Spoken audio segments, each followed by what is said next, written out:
गिरधर लाल जी निश्चित ही विराजमान हुए हैं तो आज भक्त चरित्र ही कहेंगे। आज ठाकुर जी की महिमा कम कही जाएगी। अच्छा एक बात बताओ, ठाकुर जी की महिमा होती कैसे है? भक्तन से ही ठाकुर जी की महिमा है। ठाकुर जी की अपनी कोई महिमा नहीं। आप भक्तवत्सल हैं, आप करुणानिधान हैं, आप दीनानाथ हैं, वैसे ही ठाकुर जी वो कैसे हैं? भक्तन की वजह से। तो आज भक्त चरित्र कहेंगे। प्यारे गिरधर लाल जी कथा में बैठे हैं। हम तो आते ही थोड़े घबरा गए। हमने कही थी रथ ने ऊंचो रखी हो, क्यों? हम व्यासपीठ पर ऊंचे बैठे हैं, लाल जी नीचे। अभी भी वैसे हैं तो नीचे ही टेढ़ी टेढ़ी नजर तो देख रहे हैं मुझे, तू ऊपर बैठ गया। हमारो बस नहीं व्यासपीठ ने बड़ी होती तो फिर भी हमने चौकी नीचे लगाई। मैंने कहा नेक तो ऊंचे करो। ये जो रथ आप देख रहे हैं, श्री महाप्रभु जगन्नाथ जी का जो रथ नंदी घोष निर्मित होता है, उसी के अवशिष्टों से बना हुआ रथ है। और ये जगन्नाथपुरी में ही सिद्ध होकर के आया है। प्यारे गिरधर लाल जी इसी में ही विराज करके रथ यात्रा अपनी करते हैं। बंधुओं, कल हमने कीर्तन गाया, उसके बाद में बहुत लोग चले गए, पर उसके बाद भी हमारी मन तो था कि कथा कहें। आपको लगा कि कीर्तन हो गया तो कथा हो गई, पर कल रथ की महिमा थोड़ी बहुत बताई थी। आपको पता है श्री महाप्रभु जगन्नाथ जी का जो रथ है, कल हम उसके विषय में थोड़ी चर्चा कर रहे थे। जैसे पंचभूत से हमारा शरीर बनता है, ऐसे ही पंच रत्नों से महाप्रभु जगन्नाथ जी का रथ निर्माण होता है। सबसे पहला काष्ठ, लकड़ी का प्रयोग होता है। दूसरा होता है रंग, जो रोगन आदि किए जाते हैं। तीसरा होता है वस्त्र, जो ऊपर की जो शिखर है ठाकुर जी का, वो वस्त्रों से ही निर्मित होता है। और चौथा होता है जंबूरा, यानी कि माला, पुष्प, पत्र आदियों से ठाकुर जी का रथ सजता है। और अंतिम धातु, कहीं कहीं लगाने के लिए कील आदि जो लगाई जाती हैं पूरे रथ पर।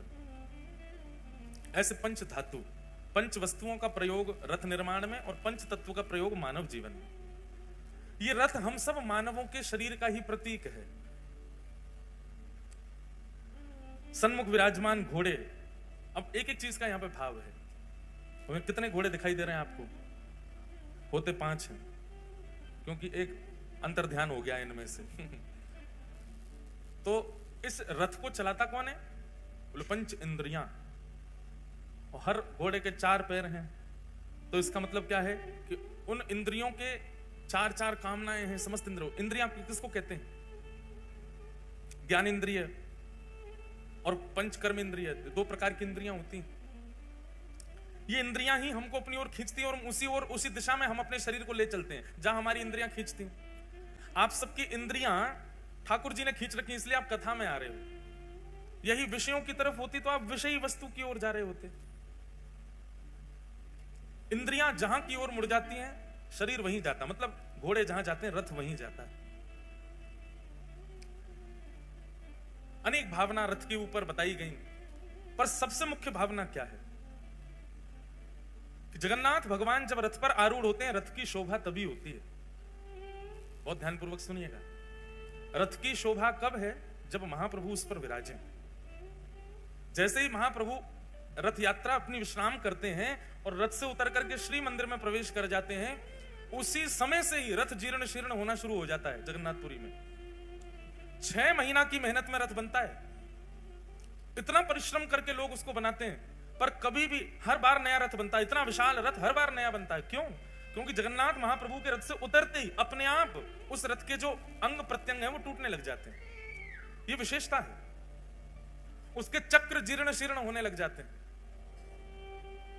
कई राजाओं ने, कई बड़े बड़े उद्योगपतियों ने प्रयास किया कि श्री महाप्रभु जगन्नाथ जी के रथ को हम अपने शहर ले आए, कहीं शो पीस में रखें, कहीं उसको सजा करके रखें। अगर इस प्रकार हो तो कितने रथ अभी तक ठाकुर जी हजारों वर्षों से रथ यात्रा कर रहे हैं, कितने रथ निर्माण हुए, कहां चले जाता है इतना बड़ा रथ? उसी दिन से ही टूटना, अपने आप टूटना लग जाता है। ये विशेषता है जगन्नाथ जी के रथ की। मानो मुझे और आप, हम सबको संकेत कर रहे हैं ठाकुर जी, मेरे धारण करने पर ही शरीर रूपी रथ की महिमा है, इस शरीर रूपी रथ की योग्यता है। जिस दिन मैंने इस शरीर रूपी रथ का त्याग कर दिया, तो फिर विश्वास मानो, तुम्हारी जितनी सुंदरता है, तुम्हारी जितनी योग्यता है, तुम्हारा जितना बल है, वो सब जीर्ण हो जाएगा, वो शीर्ण हो जाएगा। चाहे कितना भी परिश्रम करके तुम्हारा शरीर बना क्यों ना हो, उसकी योग्यता नहीं रह पाएगी।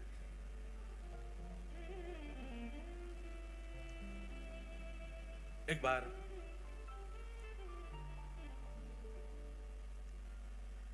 ठाकुर जी में और लक्ष्मी जी में विवाद हो गया आपस में।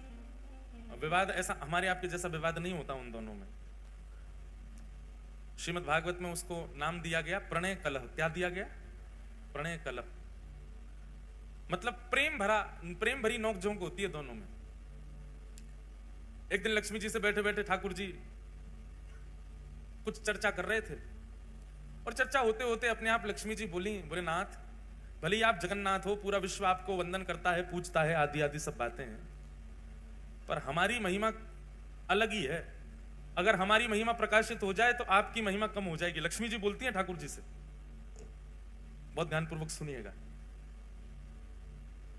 हमारी महिमा यदि प्रकाशित हो जाए तो व्यक्ति आपकी महिमा भूल जाएगा उतनी देर के लिए। ठाकुर जी बोले आप तो हैं ही श्रेष्ठ। भगवान को कोई अपनी महिमा की ज्यादा इच्छा नहीं होती। भगवान तो अमानी नाम मान देना, सबको मान देने वाले हैं, अपने मान की कभी इच्छा रखते नहीं। लक्ष्मी मैया ने जब ये बात कही कि हमारा यदि प्रकाश हो जाए तो आपका प्रकाश धीमा पड़ जाता है, ठाकुर जी बोले अच्छी बात है। लेकिन लक्ष्मी जी मानी नहीं, बोले नहीं मैं प्रमाणित करके बताऊंगी। अभी तो आपने ऐसे सहज में बोल दिया, अच्छी बात है, मैं प्रमाणित करके दिखा दूंगी कि जहां मेरा प्रकाश हो जाता है वहां लोग आपकी महिमा भूल जाते हैं। भगवान बोले नहीं आवश्यकता नहीं। बोले नहीं आवश्यकता, मैं तो करके दिखाऊंगी। तो ठीक है। तो एक व्यक्ति की शव यात्रा जा रही थी, सब लोग उस शव को लेकर के जा रहे हैं। राम नाम सत्य है, गोविंद नाम सत्य है, गोपाल नाम सत्य है। लक्ष्मी जी ठाकुर जी से बोली देखो आपकी महिमा। सब जा रहे हैं लेकर के ठाकुर जी को, सब लेकर के जा रहे हैं उस शव को, आपकी महिमा गाते हुए जा रहे हैं। देखो अब मैं अपना प्रकाश कर दूं। बोले करो। इतने में ही लक्ष्मी ने धन वर्षण कर दिया। आगे सोना चांदी गिरने लगे, आकाश में वर्षा हुई, सोने के सिक्के गिरे। जैसे ही सोना का सिक्का गिरे, महाराज जितनी शव यात्रा में चल रहे थे भगवान नाम गाते हुए, सब दौड़े जाकर के सिक्का बटोरने लगे। 4 लोग रह गए केवल वो अर्थी पे। उन चारों के मन में आया, बोले कि भैया इतना सारा धन गिर रहा है, राम नाम सत्य बोलना तो सब भूल ही गए। अर्थी वालों ने भी सोचा थोड़ी बहुत देर की वर्षा है, इकट्ठा कर लें, फिर तो पिताजी को ले ही जाना है शमशान। उन्होंने अर्थी नीचे धर दी, वो भी दौड़े, उन्होंने भी जाके सिक्का बटोरे, जेब में भर लिए अपने। लक्ष्मी जी बोली ये है मेरी महिमा। अंत काल में किसी को लेकर के जा रहे हैं, आपका नाम गाते हुए जा रहे हैं, लेकिन मेरी महिमा के आगे देखो आपके नाम की महिमा भी फीकी पड़ गई। ठाकुर जी जगन्नाथ जी मंद मंद मुस्काए, मंद मुस्कुरा करके बोले सुनो देवी, ये सब तो भगे, वो अर्थी वाला क्यों नहीं भगा? जय हो प्रधान। वो अर्थी वाला क्यों नहीं भगा? ये सब तो भागे हैं, वो एक व्यक्ति क्यों रह गया? महिमा है तो सब पे होनी चाहिए, आपकी सब पे बरसनी चाहिए। लक्ष्मी जी बोली उसके अंदर प्राण नहीं है। बोले प्राण नहीं, उसके अंदर मैं नहीं। प्राण कौन है, आत्मा कौन है? बोले मेरा ही तो स्वरूप है। आपकी महिमा भले ही होगी, पर आपको पाने भी व्यक्ति तब जाएगा जब मैं चित्त में हूं। मैं ही नहीं रहूंगा तो वो आपके पास भी नहीं जा सकता। ये वास्तव में लक्ष्मी जी आपकी महिमा नहीं है, ये तो मैं अपनी पत्नी को जहां देखता हूं तो मेरे मन में भाव आ जाता है कि ओहो ये बेचारी यहां पड़ी हैं, यहां रखी हैं, यहां व्यवस्थित हैं, इनको उठा लो। लेकिन जब मैं ही त्याग देता हूं तो फिर आपकी महिमा कैसे बढ़े? लक्ष्मी जी चरणों में गिर गए, कान पकड़े, बोले सॉरी, हमको क्षमा कर दो। ऐसे रथ आरूढ़ होकर के ठाकुर जी हम आप सबको ये संकेत करते हैं कि भैया इस विश्व में आपके आने का एकमात्र उद्देश्य है। रथ कितना भी सुंदर है, रंग रोगन कितना भी अच्छा है, वस्त्र कितने भी अच्छे लगे हैं, घोड़े कितने मजबूत हैं, सारथी कितना अद्भुत है, आपका शरीर जो है वो कितना सुंदर है, कितना योग्य है, कितना श्रेष्ठ है, कितना भरपूर है, वो सब श्रेष्ठताओं से परिपूर्ण है। परंतु रथ की ओर दृष्टि और रथ के प्रति आकर्षण तभी होता है जब उस पर श्री जगन्नाथ जी विराजते हैं। बोले तुम्हारे माथे पर जिस दिन उर्ध्वपुंड विराजमान हो जाएगा, जिस दिन कंठ में कंठी माला तुलसी की विद्यमान हो जाएगी, हाथ में नाम जप माला आ जाएगी और मुख पर निताई गौर हरि बोल, निताई गौर राधे श्याम जपो हरे कृष्ण हरे राम, जब मेरा नाम संकीर्तन होगा तभी तुम्हारी महिमा है। और जिस दिन मैंने तुम्हारा त्याग कर दिया उस दिन ही जीर्ण हो जाना है, उसी दिन ही टूटना प्रारंभ हो जाना है तुम्हारा। इसलिए मुझे धारण करो, मुझे विराजमान करो। आज हमारा परम सौभाग्य, प्यारे गिरधर लाल जी रथ में विराजमान हुए हैं और आज कथा में हरिद्वार से भगवत धाम से परम पूजनीय प्रातः स्मरणीय हमारे पूज्य श्री मस्तराम बाबा, जिनको भगवत धाम वाले पूज्य महाराज जी, परम पूजनीय प्रातः स्मरणीय बड़े महाराज जी स्वामी श्री विवेकानंद जी महाराज का खूब आशीष प्राप्त है, ऐसे परम पूजनीय श्री रविंद्रानंद जी महाराज हमारे मध्य पधारे हैं। महाराज जी का बहुत बहुत स्वागत, बहुत बहुत अभिनंदन। ऐसे स्वागत करते हो आप लोग, बोलो जय जगन्नाथ। सब लोगों ने बता, हाँ ऐसे होना चाहिए कि महाराज संतन को भी लगे कि हाँ हिसार में उत्सव चल रहा है। साथ ही हमारे श्री राधारमण गोस्वामी श्री मयंक जी महाराज तो विराज ही रहे हैं, साथ में रवीश जी भी विराज रहे हैं। आज हमारे मध्य में पूज्य श्री नवनीत जी महाराज भी पधारे हैं, नवनीत भैया पधारे हैं। आप जैसे आपको नाम है वैसे ही आपको गुण है, नवनीत ही है, नित्य नूतन नित्य प्रिय ठाकुर जी को श्री नवनीत जी, ऐसे नवनीत जी महाराज पधारे हैं। साथ में एक महाराज जी और विराज रहे हैं। सब संतों को वंदन है, सबको बारंबार प्रणाम।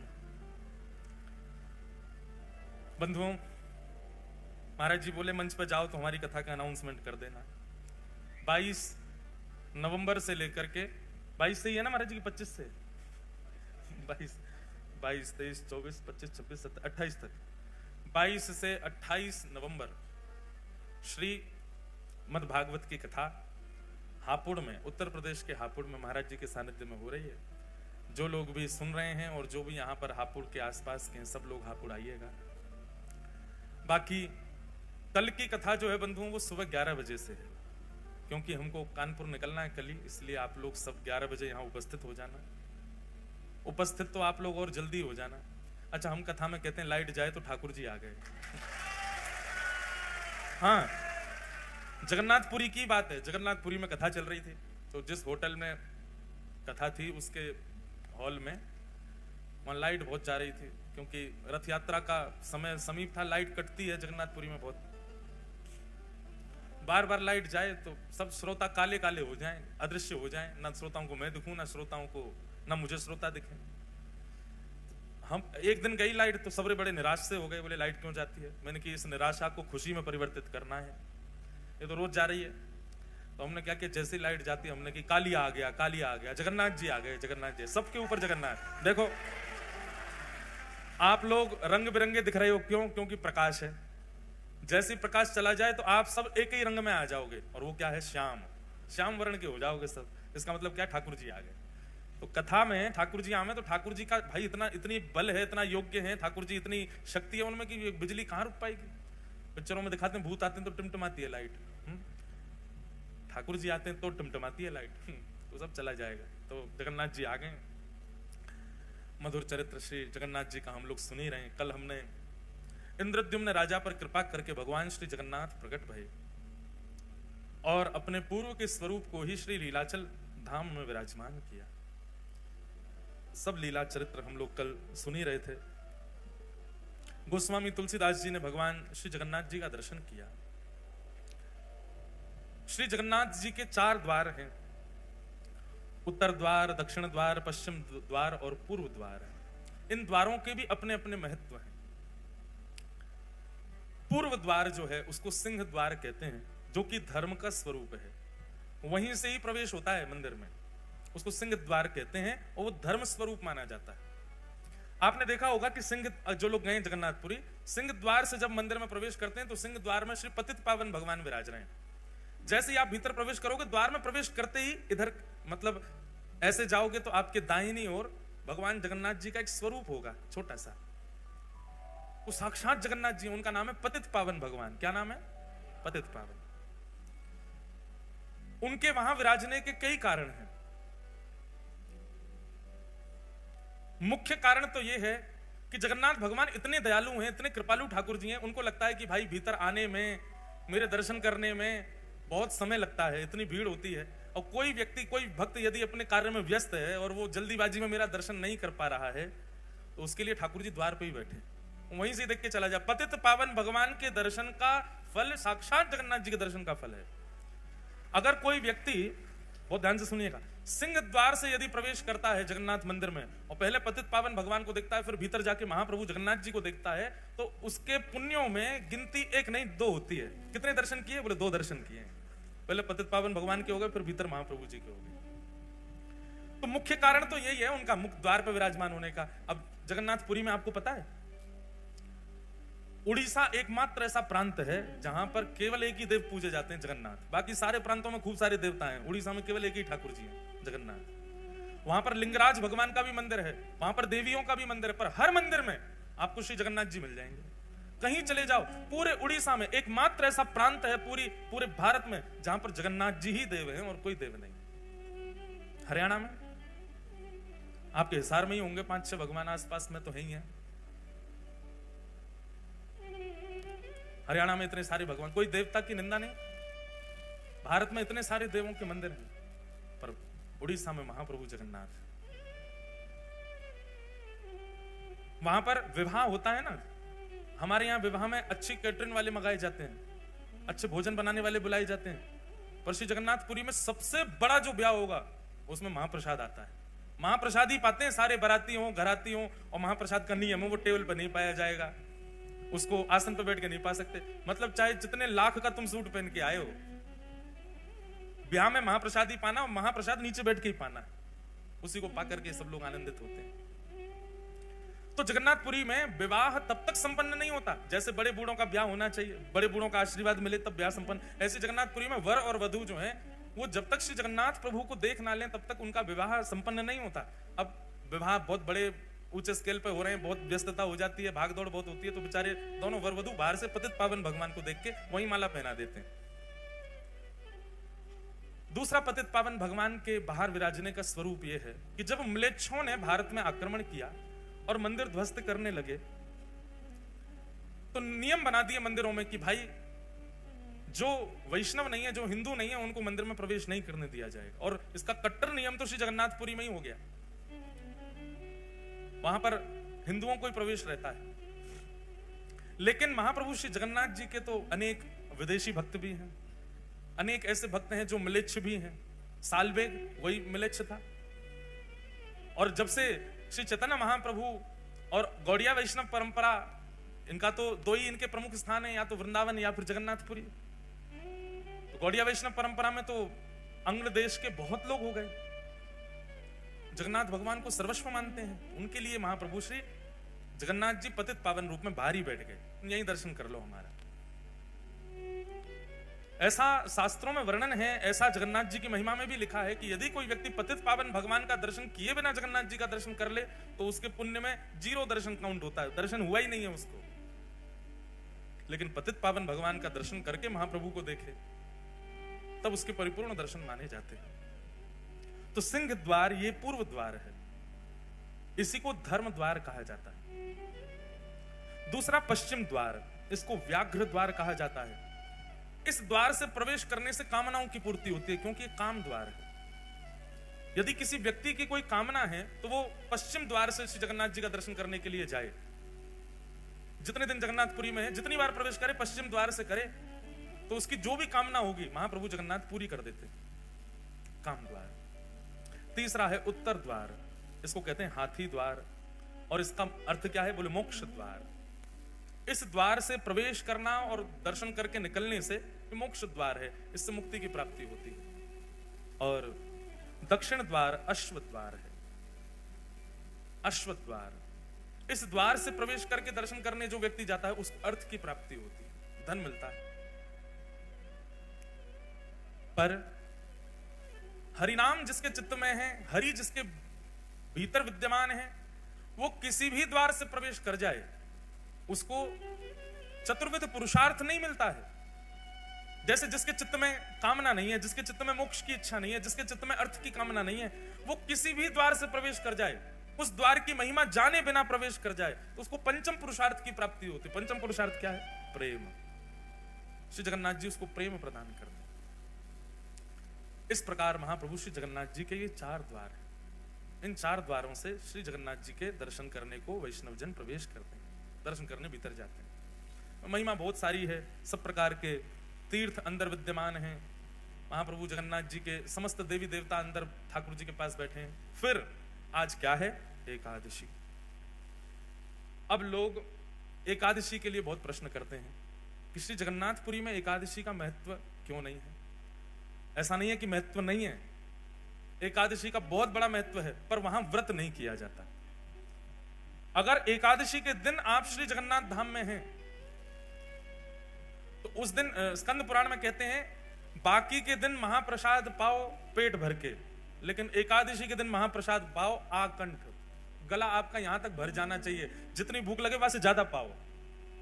क्यों? बोले एकादशी के दिन जगन्नाथ भगवान के नेत्र एक एक फीट और बड़े हो जाते हैं, आंख खोल के देखते हैं आज मेरा प्रसाद कौन नहीं पा रहा है, बात है ना, तो ठाकुर जी और ध्यान से देखे। तो एकादशी के दिन महाप्रसाद की बड़ी महिमा है, लेकिन याद रहे जगन्नाथपुरी जाकर के यदि कोई व्रत करता है एकादशी का तो उसकी संपूर्ण पूर्व की एकादशी निरस्त हो जाती है। इसलिए कई लोग मैंने देखे हैं ऐसे, वो बहुत निष्ठा रखते हैं एकादशी के प्रति, तो जगन्नाथपुरी जाकर के भी वो कहते हैं ठीक है महाप्रसाद है, हम माथे से लगा के थोड़ा ले, पर हम प्रसाद पाएंगे नहीं, हमारा नियम है, व्रत है। भैया स्कंद पुराण में स्पष्ट मना किया गया है, वहां व्रत मत रखो। अब इसके पीछे कारण सुनो क्यों। एकादशी के दिन अन्न में पाप का निवास होता है कि नहीं होता? एकादशी के दिन अन्न में पाप निवास करता है। और जगन्नाथपुरी का जो महाप्रसाद है, श्री जगन्नाथपुरी में जो रसोई में प्रसाद सिद्ध होता है वो स्वयं लक्ष्मी सिद्ध करती। कौन सिद्ध करता है? लक्ष्मी जी के हाथ स्पर्श हो जाने के बाद में कोई अन्न में पाप निवास नहीं कर सकता। और दूसरी बात, लक्ष्मी जी के हाथ से निर्मित हुआ तो पाप तो बहुत दूर की बात है महाराज, उस प्रसाद के चारों ओर करोड़ों पुण्य घूमते रहते हैं, हमको मौका मिले हम इसमें प्रवेश कर जाएं। उसके बाद जगन्नाथ जगत नियंता जगन्नाथ भगवान उसका भोग लगा रहे हैं और हम उस समय एकादशी की प्रधानता मान रहे हैं। हम कैसे मान सकते हैं एकादशी प्रधान है उस दिन? हम एक नियम और बताएं, संतों की आज्ञा से बता रहे हैं, एकादशी आपका व्रत चल रहा है, आप हिसार में बैठे हो, आपका व्रत हो रहा है, आप निर्जला कर रहे हो या जैसा भी आपका व्रत का स्वभाव रहता है वैसा आप व्रत कर रहे हो, बहुत अच्छी बात है, निष्ठा एकादशी की होनी चाहिए। उसी समय वृंदावन से हमारे गिरिराज जी से कोई वैष्णव आए और वहां का 56 भोग लेकर के आए और आकर के आपके घर पर प्रदान किया। अब प्रसाद का नियम क्या है? प्रसाद जैसे ही आपके घर में आए तुरंत उसमें से एक टूक आपको लेना ही चाहिए। क्यों? बोले प्रसाद आया है, आपने रख दिया फ्रिज में, आपने सोचा कल पाएंगे, कल तक जीवित नहीं रहे तो, रात में प्राण चले गए तो, अगले क्षण ही पधार गए तो। प्रसाद जैसे सन्मुख नेत्रों के सामने आ जाए तुरंत उसको ग्रहण कर लेना चाहिए। अब एकादशी ये क्या करे? ये तो अन्न है। अगर आपने उस समय प्रसाद को अन्न माना तो आपकी एकादशी निरस्त हो जाएगी। उसी समय आपके सन्मुख जैसे ही प्रसाद आवे तुरंत लीजिए और तुरंत लेकर के एक टुक मुख में धारण कर लीजिए। क्यों? वस्तु में पाप निवास करता है, व्यंजन में पाप निवास करता है, अन्न में पाप निवास करता है, प्रसाद में पाप नहीं रहता। इसलिए प्रसाद के प्रति ये बुद्धि मत रखो। जगन्नाथपुरी में एकादशी व्रत नहीं करना चाहिए, पर मंदिर का ही प्रसाद पाना चाहिए, बाहर कुछ मत पा लेना, महाप्रसाद पाओ। लक्ष्मी ने बनाया है, जगन्नाथ का अधरामृत है, उसको पाने से तो एकादशी पुष्ट होती है, इसलिए वहां एकादशी व्रत का नियम नहीं। और सबसे बड़ी बात बंधुओं एक हमारी सुनिएगा, प्रसाद को कभी भी व्यंजन मत समझिए। प्रसाद चाहे जगन्नाथ जी का हो, चाहे राधारमण लाल जी का हो, राधा वल्लभ लाल जी का हो, बिहारी जी का हो, श्री गिरिराज जी का 56 भोग हो, उसके प्रति व्यंजन बुद्धि, उसके प्रति पदार्थ बुद्धि बिल्कुल मत रखिए। उसमें स्वाद आ रहा है तो ज्यादा पाना, ऐसा भी भाव मत रखो। साक्षात ठाकुर जी का स्वरूप है, उसी भाव से ही उसको सेवन करना चाहिए। मूलतः एकादशी अन्न के लिए है, प्रसाद के लिए नहीं। इसलिए जगन्नाथपुरी में एकादशी का नियम नहीं है, वहां नहीं करना चाहिए। कई कथाएं आती हैं, जिन जिन लोगों ने एकादशी नियम रखने का प्रयास भी किया, श्री जगन्नाथ जी ने उनको तुरंत ही अवगत भी करा दिया कि भाई तुम यहां एकादशी मत करो, एकादशी करनी है दुनिया में करो। अब लेकिन कई बातें आती हैं, बहुत सारे प्रकार के भाव आते हैं। एक जगह ऐसा भाव आता है कि श्री जगन्नाथ भगवान जो हैं वो साल भर तो दाल भात पाते ही पाते, महाप्रसाद पाते हैं, लेकिन स्नान पूर्णिमा के बाद जब ठाकुर जी अस्वस्थ हो जाते हैं 15 दिन के लिए, रथ यात्रा से पहले श्री जगन्नाथ भगवान अस्वस्थ होते हैं, तो 15 दिन ठाकुर जी महाप्रसाद का भोग नहीं लगाते, तो मतलब अपनी साल भर की जितनी एकादशी ठाकुर जी तभी कर लेते हैं। अपनी सबरी एकादशी ठाकुर जी उन्हीं दिनों में ही कर लेते हैं। मतलब जब श्री जगन्नाथ भगवान अस्वस्थ अवस्था में होते हैं और यदि किसी व्यक्ति का जगन्नाथपुरी में अनेक एकादशियां व्यतीत हुई हैं, ऐसे व्यक्ति को उन 15 दिनों तक उसको भी व्रत नियम करना चाहिए, क्योंकि जगन्नाथ जी प्रसाद नहीं पा रहे हैं तो हम भी नहीं पाए, हमारी भी एकादशी पुष्ट हो जाए उसी में। ऐसी भी भावना है। अस्वस्थ क्यों होते हैं श्री जगन्नाथ भगवान? भगवान को कभी अस्वस्थता हो सकती है? श्री ठाकुर जी के ऊपर कभी किसी भी प्रकार की अस्वस्थता का भाव कैसे आ सकता है? साक्षात महाप्रभु हैं। तब प्रसंग सुनाया जाता है भक्त श्री माधव दास जी का। श्री जगन्नाथ भगवान के परम वैष्णव भक्त हुए श्री माधव दास। बहुत सुंदर चरित्र है। कन्नौज के एक विप्र कुल में जन्म हुआ श्री माधव दास जी का। बहुत ध्यानपूर्वक सुनो, जिनको कथा पता है अच्छी बात है, जिनको नहीं पता है वो सुनो, जिनको पता है वो फिर से सुनो। मार्ग दे दो भैया, माताएं बहनें जा रही हैं, सब लोग इधर देखो, कथा सुनो।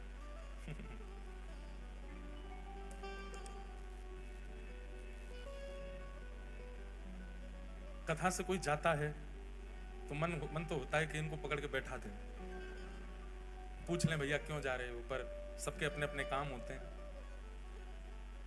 लेकिन फिर मन में बात आती है कि भाई 7 दिन की कथा हो तो ठीक भी लगे, 4 ही दिन को आए फिर भी जा रहे हो, अब तो बैठ जाओ, अब मत उठना कोई। हाँ, अब जो उठ गए वो चले जाओ, जो नहीं उठे वो बैठे रहना। ध्यान से सुनो। श्री गिरधर लाल जी रथ में बैठे हैं आप लोगों के लिए, इसलिए भाव से कथा सुनो। बोलो गिरधर लाल प्यारे की। कन्नौज के विप्र कुल में जन्म हुआ किनका? माधवदास। श्री माधवदास जी का चरित्र आता है कि आप बड़े विद्वान थे, आपका विवाह हुआ और विवाह के उपरांत आपकी पत्नी ने एक पुत्र को जन्म दिया। बालक का जन्म होते ही किसी कारण से पत्नी की मृत्यु हो गई और पत्नी की मृत्यु होने पर पूरा घर बड़ा उदास निराश हताश हो गया। माधवदास जी ने संस्कार आदि किए और उसके बाद ऐसी विरक्ति आई माधवदास जी को। विरक्त तो पहले से ही घर वालों ने ब्याह करा दिया था, विरक्ति तो उनके चित्त में थी, परंतु पत्नी की मृत्यु से अब और ज्यादा उनकी विरक्ति जो है वो प्रगाढ़ हो गई। उन्होंने मन में विचार कर लिया कि अब सब तज हरि भज, सब छोड़ छाड़ के ठाकुर जी को भजेंगे।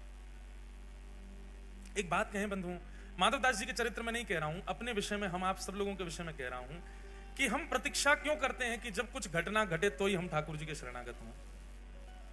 प्रतीक्षा मत करो घटना की। वास्तव में कोई घटना होने के बाद, ठोकर लगने के बाद या फिर किसी प्रकार की स्थिति आने के बाद जब हम भगवत सन्मुख होते हैं, ठाकुर जी को अच्छा तो लगता है पर उतना प्रिय नहीं लगता। लेकिन कोई व्यक्ति सर्व व्यवस्था होने के बाद भी, सब कुछ सुमंगल होने के बाद भी ठाकुर जी को शरणागत हो जाता है, तब ठाकुर जी को बहुत प्रिय लगता है। तब लगता है ठाकुर जी को हाँ, ये प्रेम मेरे लिए वास्तविक है। कोई व्यक्ति आपसे प्रेम इसलिए कर रहा है क्योंकि उसका मन नहीं लग रहा।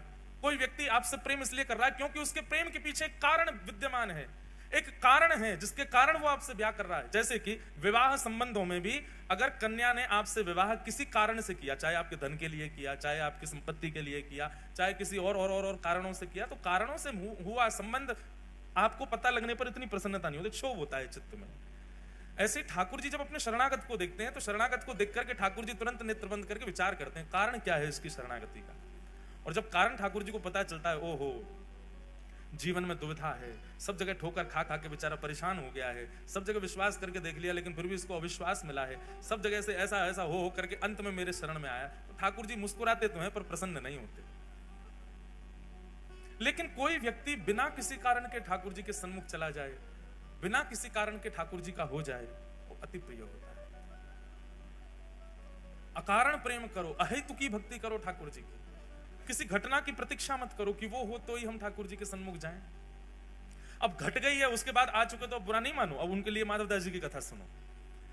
तो माधवदास जी का जीवन कैसा, वो तो पहले से ही शरणागति चाहते थे पर घर वालों के कारण ब्याह किया, पुत्र का जन्म हुआ, पत्नी मर गई, सब छोड़ करके शरणागति लेना चाहते थे ठाकुर जी की, पर तभी अपने छोटे बालक को देखा और घर वाले भी कहते थे अब ये इसका पालन पोषण कौन करेगा, इसका बेचारे का क्या अपराध, इसका क्या दोष, ये कैसे रहेगा।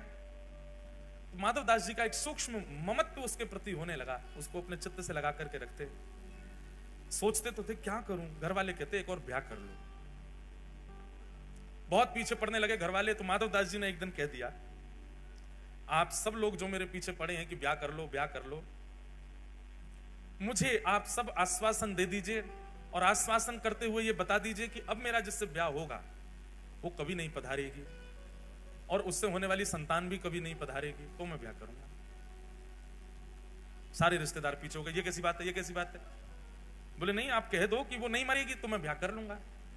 कोई भी इस बात पर लिखने को राजी नहीं हुआ। माधव दास जी बोले तो फिर मैं ब्याह नहीं करूंगा। रही बात इस बालक की, तो मैं इसका पोषण करूंगा। माधव दास जी उस बालक को लिए घूमते रहते। एक दिन एक बगीचा में आप बैठे थे, बालक गोद में था, मन में सोच रहे थे कि और कोई उपाय नहीं है क्या ब्याह के अलावा इस बालक के पोषण का, जिससे मैं शरणागति ग्रहण कर लूं। ये चिंतन उनका चलता ही रहता था।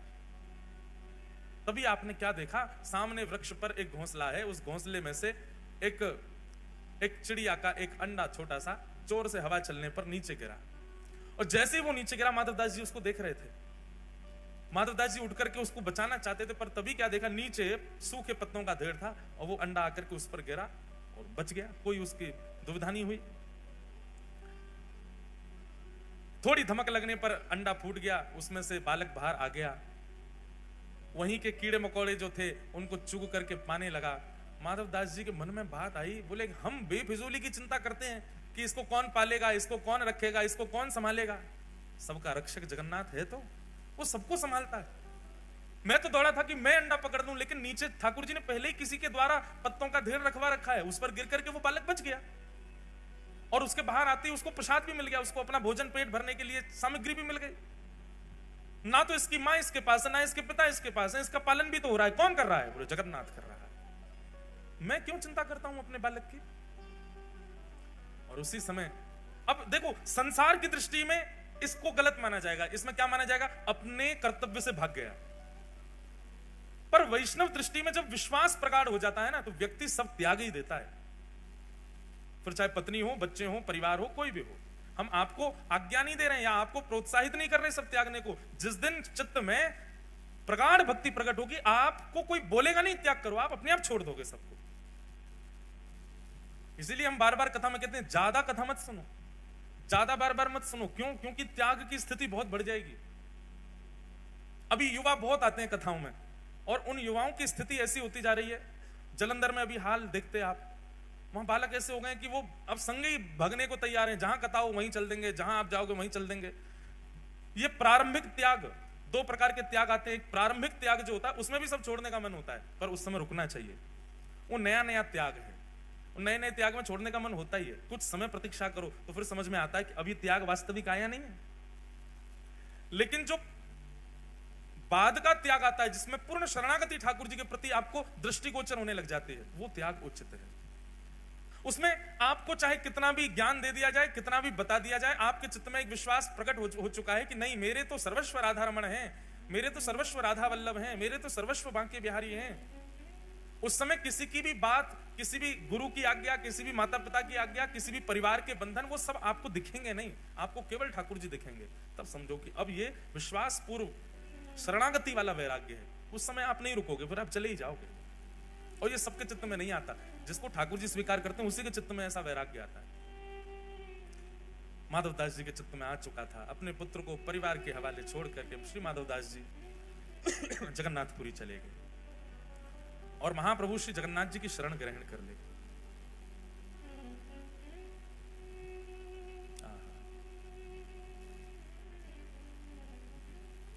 गिरधर ही गुणगान मेरे तो गिरधर ही गुणगान,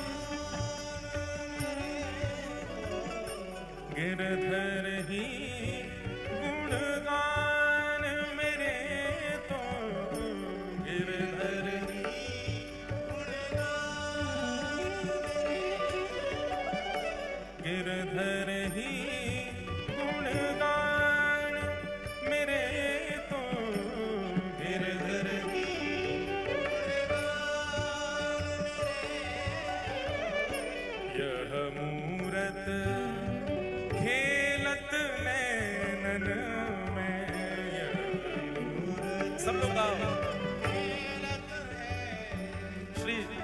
अष्टछाप के सखा कृष्णदास जी का पद है। जब स्थिति ऐसी हो जाएगी तो फिर कोई और भाएगा ही नहीं, सब छोड़ के जाने का ही मन होगा। यह मूरत खेलत नैनन में, यह मूरत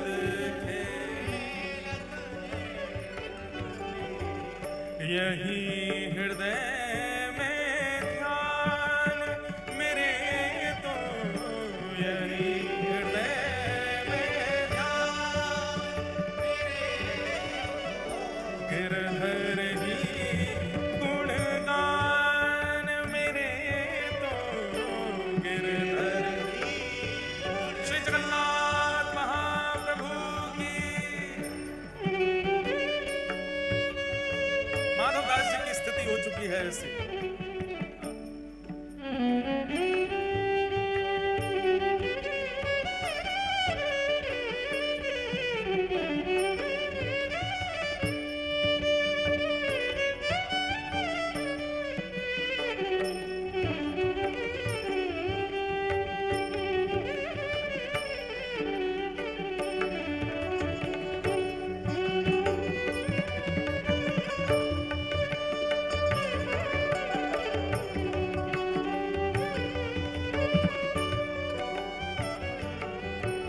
सब लोग शब्द सुनकर के गाना मेरे साथ।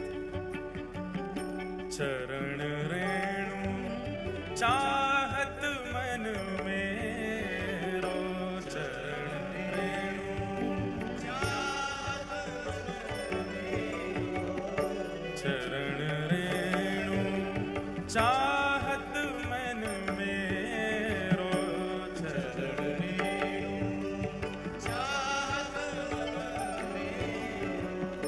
यह दीजिए दान मेरे, तो यह दीजिए दान मेरे, कृष्णदास के जीवन गिरधर, कृष्णदास के जीवन गिरधर,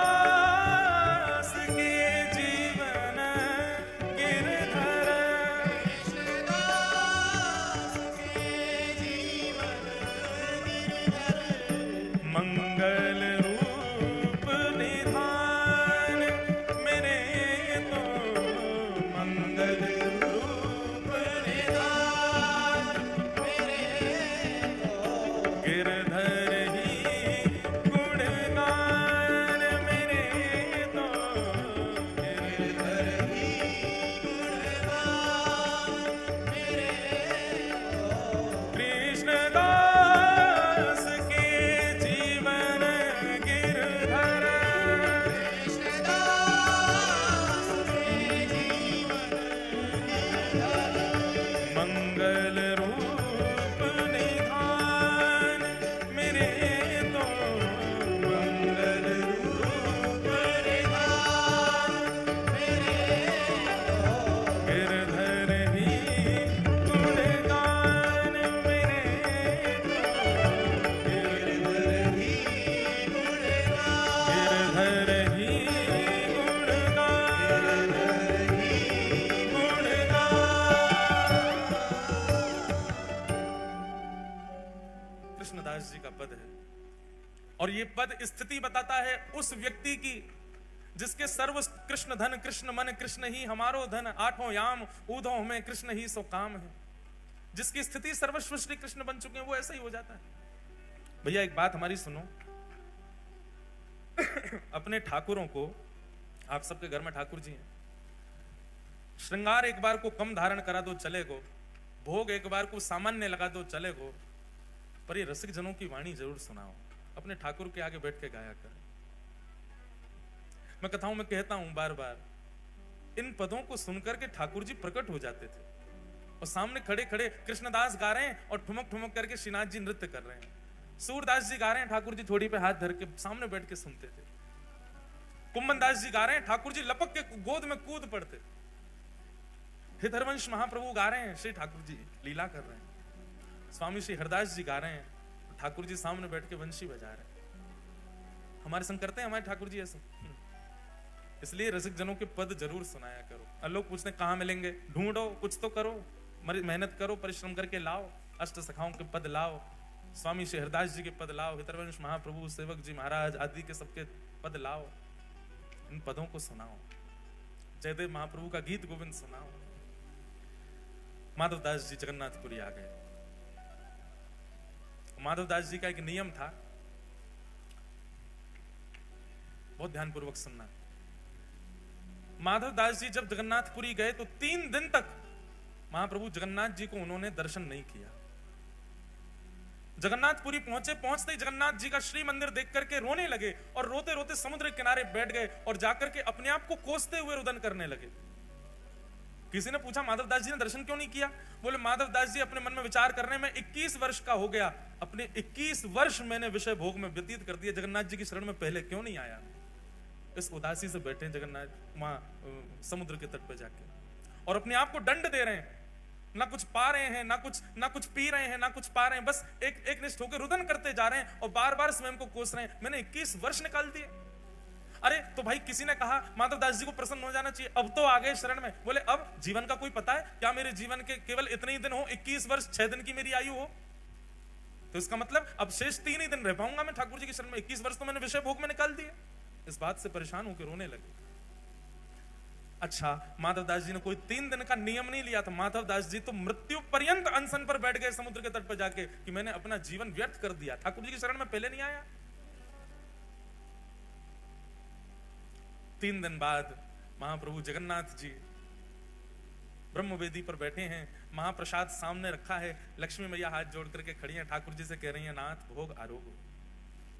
जगन्नाथ प्रभु कह रहे हैं देवी इच्छा नहीं हो रही। क्यों? आप तो जगन्नाथ हो, आप तो प्रसाद देखते ही महाराज हाथ लंबे कर लेते हो, दूर दूर से पानी लग जाते हो, और आज आपको इच्छा नहीं हो रही, क्या बात है? महाप्रभु जी कहते हैं एक मेरा भक्त सब छोड़ के आ गया, सब त्याग करके आया, त्याग करके मेरे शरण में आया है, लेकिन इस बात की ग्लानि में बैठा है कि इतने वर्ष मैंने क्यों संसार में विषय भोग भोगे।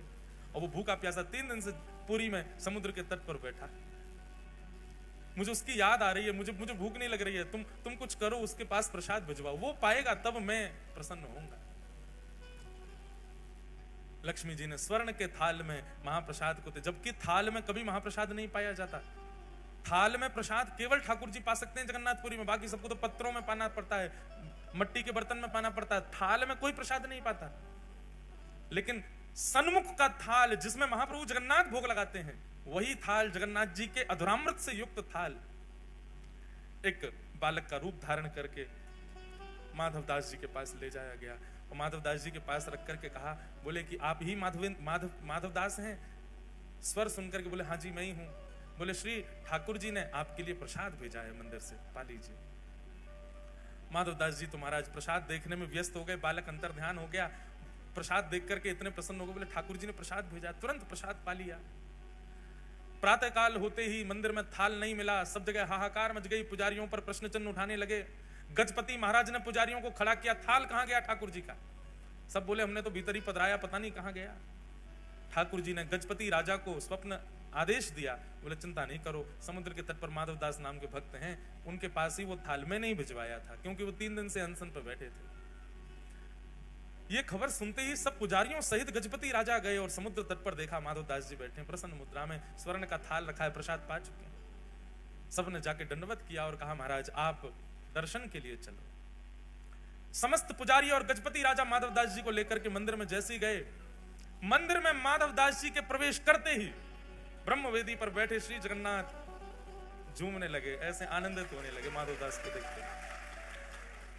बंधुओं, हम सबने झूमते हुए ठाकुर जी को देखा है जब वो रथ पे जाते हैं, पर जैसे ठाकुर जी वो रथ पे जाते हुए झूमते हैं पंडा पुजारियों के संग, ऐसे ठाकुर जी वास्तव में अपने अनन्य भक्तों को देख के ब्रह्मवेदी पर झूमने लगते थे। कितने प्रसंगों में मैंने देखा, माधवदास जी के प्रसंग में देखा, यहां सालवेग के प्रसंग में देखा, रघुदास नाम के भक्त हुए उनके प्रसंग में देखा, ठाकुर जी ऐसे झूमते थे, मदमस्त हो जाते, जैसे मानो कोई वस्तु हो। अब हमारे जो जगन्नाथ जी है ना भागवत जी वाले, ये भी झूम जाते हैं। कई बार कथा में जोरदार कीर्तन होता है तो जोर से माइक बजता है तो ये भी ऐसे झूमते हैं, कभी कभी दिखते हैं। तो ठाकुर जी झूमने लगे माधव दास को, और जैसे ही झूमने लगे सब पंडा पुजारी जय जयकार न करने लगे, हरि हरि बोलो, हरि हरि बोलो। महाप्रभु प्रसन्न हो गए माधव दास को देख करके। माधव दास जी ने प्रथम दर्शन किया श्री जगन्नाथ जी का, नेत्रों में अश्रु भराए, ठाकुर जी को निहारते रहे, दर्शन किया।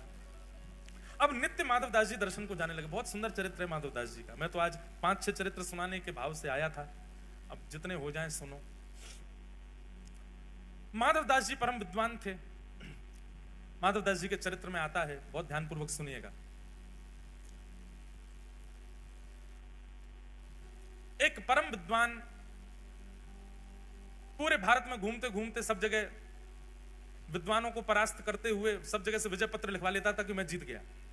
काशी गया तो काशी में उसको किसी ने कहा, बोले सुनो, अगर तुमने जगन्नाथपुरी के माधव दास जी को हरा दिया तो हम मान जाएंगे कि तुम पूरे विश्व के विजेता, क्योंकि उनसे बड़ा विद्वान इस समय पृथ्वी पर कोई भी नहीं है। माधव दास जी को हरा के दिखा।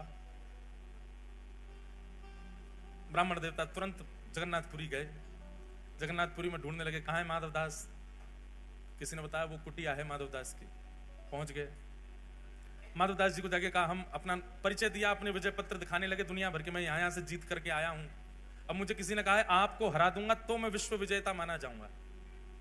माधव दास जी बोले ये सब हमको करने की इच्छा नहीं, हम विद्वान इसलिए नहीं बने कि सबको अपनी विद्वत्ता का प्रमाण दें। अच्छा एक बात है, वैष्णव, बहुत ध्यानपूर्वक सुनिएगा, वैष्णव यदि गुणवान होगा तो अपने गुण को छुपाएगा। जो गुण प्रकाशित करता हो समझना उसकी भक्ति अभी कमजोर है। बहुत ध्यानपूर्वक सुनिए, जो ठाकुर जी का स्वीकार किया गया वैष्णव होगा, वो अपनी कला को, अपने गुण को, अपने स्वरूप को, अपनी श्रेष्ठताओं को छुपाएगा। ये तो संसारी व्यक्ति का लक्षण होता है कि बात बात पर दिखाना कि मुझ पर धन कितना, बात बात पर बताना कि मुझ में गुण कितने, बात बात पर प्रकाशित करना कि मुझ में कलाएं कितनी। ये भक्त का स्वरूप थोड़ी होता है। भक्त तो गोपनीय रखता है अपने स्वभाव, स्वरूप और अपनी योग्यताओं को। इसलिए हमारी प्रार्थना विशेष रूप से उन लोगों से जो उर्ध्वपुंड धारण करते हैं और गले में कंठी पहनते हैं, आप वैष्णव चिन्ह अंकित हो गए हो, अब तो गोपनीय हो जाओ। क्योंकि आप जब मुझसे कक्ष में मिलने आओगे तो नहीं कहूंगा, मैं ये बात मंच से ही कह सकता हूं कि आपको अपना गुण नहीं बताना चाहिए, अपना स्वरूप प्रकाशित मत करो कि आप कितने योग्य हो। वैष्णव का इस स्वरूप नहीं होता। वृंदावन में एक संत रहते थे, बहुत ध्यानपूर्वक सुनना। उन संत की महिमा इतनी थी कि महाराज चित्रकूट तक उनका प्रकाश हो गया। चित्रकूट के एक संत ने सुना कि वृंदावन में एक बड़े अच्छे संत हैं, वो ऐसे हैं, ऐसे हैं, ऐसे हैं, सब उनका भाव सुना। तो चित्रकूट के उन महाराज जी की इच्छा हुई कि मैं भी जाऊं वृंदावन, जाके उन संत का दर्शन करूं। कहां रहते हैं, बोले केसी घाट पर विराजते हैं। तो चित्रकूट के महाराज जी वृंदावन आए। बहुत ध्यानपूर्वक सुनो, सब लोग इधर देखो, वैष्णव कैसा होता है। फोन तो थे नहीं कि उस पर फोटो मंगा लिया हो कि संत का फोटो भेज दो या उनकी वीडियो भेज दो, कुछ था नहीं। पहुंच गए वृंदावन। अब पूछते पूछते जा रहे हैं, ये फलाने संत कहां रहते हैं। बोले वहां चले जाओ, परिक्रमा मार्ग में केसी घाट पर रहते हैं। केसी घाट के समीप पहुंचे ही थे चित्रकूट वाले महाराज जी। उन्होंने जाकर के फिर पूछा किसी से, बोले भैया ये अमुक नाम के संत कहां हैं, मुझे उनके दर्शन करने। तो जिस व्यक्ति से पूछा वो बोले अच्छा उनके दर्शन करने हैं क्या। बोले हाँ, मैं भी अभी जा रहा हूं उन्हीं के दर्शन करने के लिए, आप मेरे संगी चल देना। बोले हाँ भैया ये बढ़िया है, बार बार कहां ढूंढेंगे, आपसे ही पूछ लेंगे। अभी आप एक काम कीजिए, मैंने प्रसाद बनाया है ठाकुर जी का, आप पा लीजिए। कहां से आए। बोले चित्रकूट से आए भैया। बोले ओहो चित्रकूट से आए, हमारे ठाकुर जी का प्रसाद पा लो। बैठा दिया, बैठा के उनको प्रसाद पवाया। प्रसाद पवाने के बाद बोले भैया आप चलो महाराज जी के हमको दर्शन करा दो। बोले अभी महाराज जी का समय नहीं है दर्शन का, वो ना 2 घंटा बाद मिलेंगे। 2 घंटा क्या करोगे। बोले क्या करें। बोले प्रसाद पाया, थोड़ी देर पौड़ लो, सो जाओ हमारे पास। आसन बिछा दिया, बढ़िया सुंदर चद्दर। अरे हमको नींद नहीं है। नहीं नहीं सो जाइए ना, आप इतनी दूर चित्रकूट से आए हैं। उन नहीं माने तो जबरदस्ती उनको सुला दिया। बोले लेटो आप। हाथ पांव दबाने लगे, पैर पकड़ के मसलने लगे, हाथ दबाने लगे, पैरन में घी लगाने लगे। अरे भैया काय को इतनी सेवा कर रहे हो, हम जिस काम के लिए आए वो आप करने नहीं दे रहे। उन महाराज जी से हमको मिलना, उनसे मिलवा दो। अभी ले चलूंगा, थोड़ी देर हमको सेवा करने दो ना, मैं भी जाऊंगा वहां पे, आपको ले चलूंगा। इतने में कोई तीसरा व्यक्ति आया। अब वो महाराज जी बेचारे चिढ़ गए थे। बोले भैया हम आए थे अमुक नाम के संत हैं उनका दर्शन करने, और जब बाबा ने हमको पकड़ लिया, यहीं पर हमको पहले भोजन करा दिया, अब हमारे हाथ पांव दबा रहे हैं, जबरदस्ती पैर मसल रहे हैं हमारे। इनसे बोलो हमको छोड़े, हमको उनके दर्शन करने। वो तीसरा व्यक्ति जो आया वो प्रणाम करके बोला, आपके जो चरण दबा रहे हैं ये वही महाराज जी हैं जिनसे आप मिलने आए हो, ये वही संत हैं। चित्रकूट से आए हुए संत जो थे उनके नेत्र सजल हो गए। बोले मैंने जो सुना था ना, मुझे लगता था कि मैं देखूंगा तो उनका भाव अनुभव करने का प्रयास करूंगा, पर मुझे पता ही नहीं, मैं पिछले 2 घंटे से उन्हीं के भाव देख रहा था। यही है असली ये 2 प्रकार के वैष्णव, एक वो जिसने ठाकुर जी को पकड़ रखा है और एक वो जाकू ठाकुर जी ने पकड़ रखा है। जिसने ठाकुर जी को पकड़ रखा है ना, वो हम सब हैं। हम में आडंबर भी है, हम में दंभ भी है, हम में प्रकाशन भी है, हम में सब कुछ है। पर ठाकुर जी जाको पकड़ लेना वो तो अत्यंत गौड़ हो जाता है, अत्यंत गोपनीय हो जाता है, अत्यंत सूक्ष्म हो जाता है, वो शांत हो जाता है। वो अपनी योग्यता जिससे संसार रीझे वो कार्य वो कर ही नहीं सकता। योग्यता बताने से 4 लोग रीझेंगे मुझसे, और वैष्णव को डर लगता है कि कहीं वो रीझ ना जाए मुझसे। मैं जिसको रिझाने के लिए बैठा हूं केवल वही रीझे। मीराबाई कहती ओ बाला मैं बैरागन हूंगी मैं बैरागन मैं बैरागन। क्यों? इस पूरे पद की जो विशेष लाइन है ना, जो विशेष बात है मीराबाई की, आप लोग कहोगे मीराबाई भी तो प्रकाशित कर रही है कि मैं बैरागन होंगी, सबको गा के क्यों बता रही है? उनका कहने का एक ही उद्देश्य है, जिससे सब रीझे उसलिए नहीं। गाना मेरे साथ, जिन भेषा मारो सावरो रीझे, जिन भेषा मारो सावरो रीझे, जिन भेषा मेरो सावरो रीझे, जिन भेषा मेरो सावरो रीझे, मैं सोही भेष धरूंगी, मैं तो सोही भेष धरूंगी, हाँ मैं तो सोही भेष धरूंगी।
मात पिता परिवार सोई है, मात पिता परिवार सोई है, मात पिता परिवार सोई है, मात पिता परिवार सोई है। ओ कहिए तिनका तो बाला, कहिए तिनका तो, ओ बाला कहिए तिनका तो।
हनुमान जी महाराज सीता जी को सिंदूर लगाते देखते हैं तो सोचते हैं कि ओहो, एक सिंदूर की धार लगाने से आप श्री राम जी की गृहिणी कहलाएंगी, हम तो सर्वांगन अंग पे लगा लेंगे।